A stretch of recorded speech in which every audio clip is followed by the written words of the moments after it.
Hello everyone and welcome to this episode of Infection Control Matters. It's Martin Kiernan here, and in this episode we're going to do something a little bit different. I've been looking at how AI can affect infection prevention, and we've had a few podcasts on that recently. And this time we're going to explore the use of something called NotebookLM, which is a new AI-powered tool from Google, which is originally designed to support structured thinking and knowledge synthesis. What it does is allow you to upload documents like research papers, guidelines, or training materials, and then use a virtual assistant to generate summaries, answer questions, and even create tailored discussions based on that content. And that's what we're going to be doing today. So what you're going to hear next is a voice-generated discussion created entirely within NotebookLM. It's based on a paper that I uploaded into the platform, which is a recent cost-effectiveness study for the CLEEN study that's published in JAMA Open, so it's an open access paper. Using the content, NotebookLM then created a dialogue between two virtual speakers to explore the key themes of the paper, just as we might in a real-world panel discussion. So the voices you're about to hear are generated from text, but the insights do come from evidence and sources from our open access paper. It's just a glimpse into how emerging tools might support us as we move forward in infection prevention. But as you'll hear from Brett at the end of it, we do have a few reservations. So let's have a listen. Welcome to the Deep Dive. Today we're looking at something that maybe isn't always front and center, but it really matters in our hospitals. We're talking about cleaning shared medical equipment. That's right. Things like wheelchairs, IV pumps, blood pressure cuffs, they get used by a lot of different people. And the question is, how much does better cleaning actually matter, economically speaking? We're digging into a study on this from JAMA Network Open. Yep, it's a proper scientific investigation, an original investigation they call it, focused on infectious diseases. And crucially for us today, it includes a cost-effectiveness analysis. Okay, so the big question they tackled was, is it actually, financially smarter for hospitals to invest more in cleaning this shared gear compared to just the usual way? Exactly. Does spending a bit more upfront on, say, dedicated cleaning staff actually save money overall? And this wasn't a tiny experiment either. No, not at all. It was done across 10 different adult wards in a big hospital over in Australia. We're talking about 8 months back in 2023. And they looked at data from over 5,000 patients. So it's pretty substantial. Definitely gives us some solid ground to stand on. And maybe we should just quickly remind ourselves why this matters so much. Healthcare-associated infections, HAIs, they're a serious problem. Oh, absolutely. The study points out that in Australia, something like 1 in 10 adults admitted to a public hospital gets an infection during their stay. That's huge and leads to more sickness, longer stays, and sadly, thousands of deaths each year. And while hospitals obviously try to be clean, the environment itself, especially shared items, can be a weak link. Pathogens can survive on surfaces. Right, and then they get transferred to patients. There's a known link there. Yeah, between contaminated surfaces and infection spreading. It's well established. So this study, it's called the CLEEN study, it builds on some previous work, but it's the first to really zoom in on cleaning shared equipment specifically. Exactly. Things like wheelchairs, commodes, those infusion pumps, the stuff that moves between patients a lot. And what was the intervention? What did they actually do differently in the enhanced cleaning wards? Well, interestingly, it wasn't about using some fancy new disinfectant.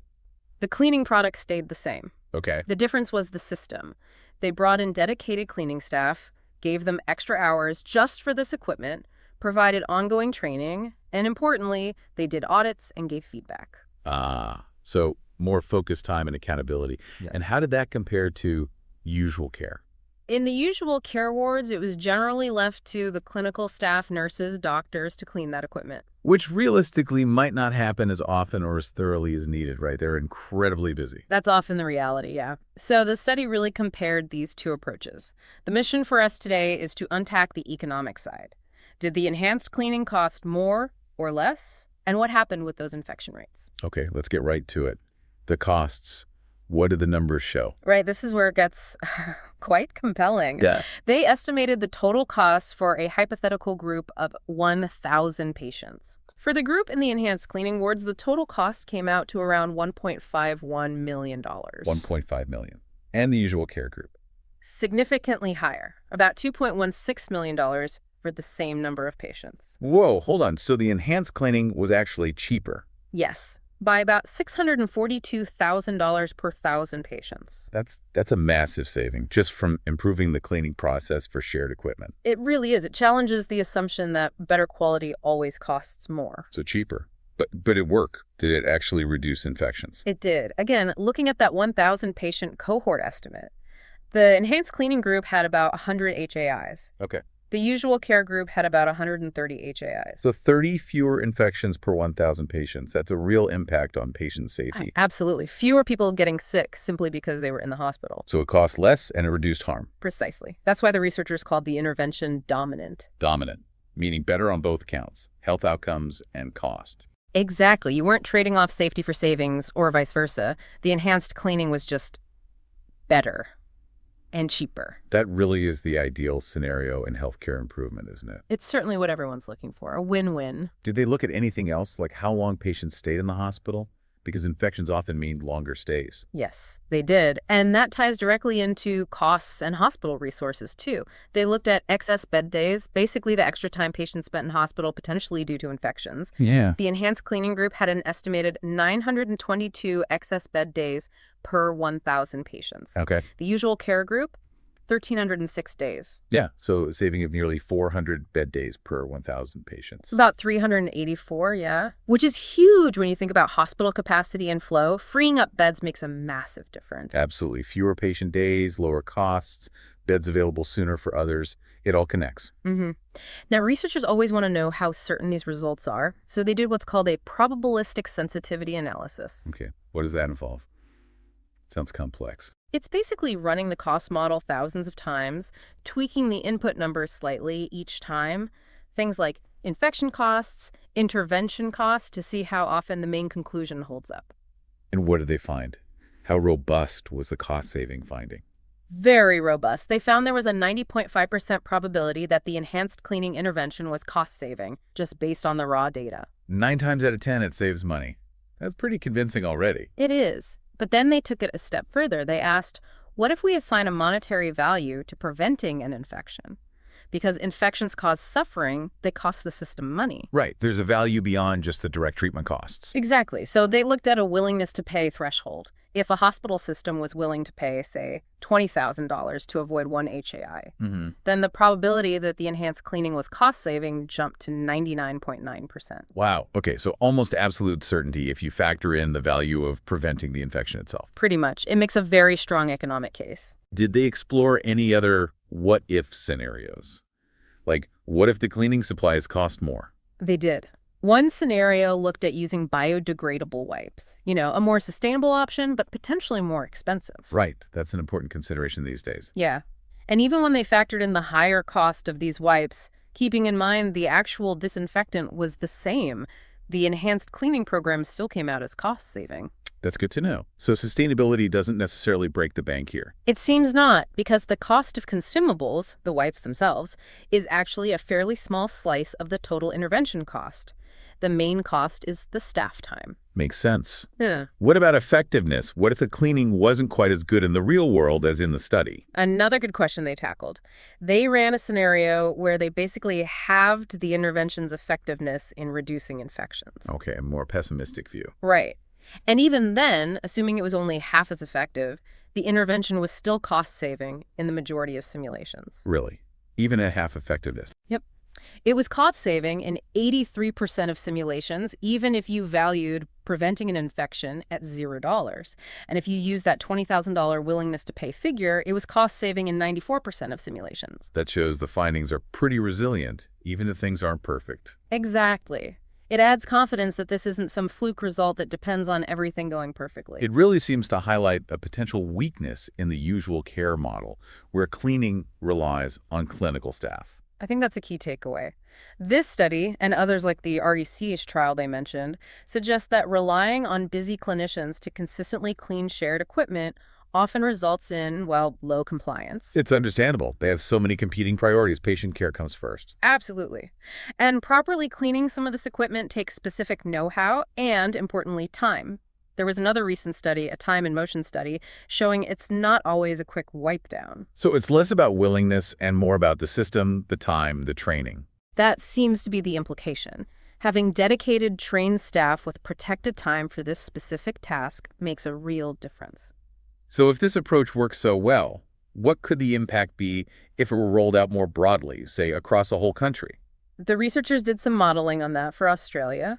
They estimated that implementing this kind of enhanced cleaning in all Australian public hospitals could prevent around 1,900 HAIs annually. 1,900 fewer infections. That's significant. And it could also free up over 24,000 hospital bed days each year. 24,000 bed days. Wow. The ripple effects on efficiency and capacity would be enormous. Huge. And that's just Australia. Imagine scaling this globally. The savings in both health and resources could be substantial. Of course, every study has its limits. What did the researchers acknowledge here? They were upfront about a few things. Their model generally assumed only one infection per patient, but in reality, some patients get multiple HAIs, so the true costs and savings might even be higher. Okay, so potentially conservative estimates. Potentially. They also noted some limitations in the specific length of stay data they could access and the fact that it was conducted at a single hospital site. So generalizability might be a question, although the problem itself is universal. Exactly. While the specific numbers might vary slightly elsewhere, the fundamental problem of HAIs linked to shared equipment and the potential benefits of better cleaning are relevant pretty much everywhere. And they mentioned the sustainability point again in the limitations? Yes, just to reinforce that integrating more sustainable options like biodegradable wipes appears feasible economically, mainly because, as we said, consumables are a smaller part of the budget compared to staffing. Okay. So bringing this all together, if you had to summarize the absolute core message from this deep dive for everyone listening, what would it be? I think the key takeaway is pretty clear. Investing in a structured program for enhanced cleaning and disinfection of shared medical equipment isn't just good practice for patient safety, although it definitely is that it also appears to be financially beneficial for hospitals. It saves money while preventing harm. That's the bottom line. Significant cost reductions alongside significant reductions in infections. And at a time when healthcare budgets are always under pressure, finding interventions that improve outcomes and are fiscally responsible is, well, critical. Absolutely. It shows that sometimes the solutions aren't necessarily high-tech or incredibly complex. Getting the basics right, like cleaning, but doing it systematically and with dedicated resources can have a profound impact. It really makes you wonder, doesn't it? What other aspects of hospital operations, maybe things we take for granted, could be improved in ways that benefit both patients and the bottom line? That's the provocative thought, I suppose. If this relatively straightforward change yields such positive results, where else could we find these kinds of win-wins by rethinking processes and resource allocation in healthcare? Something definitely worth considering. Well, good day, everybody. You've got Brett here to end this interesting pod where we used AI to give us their thoughts and explanation of the CLEEN cost-effectiveness study and paper.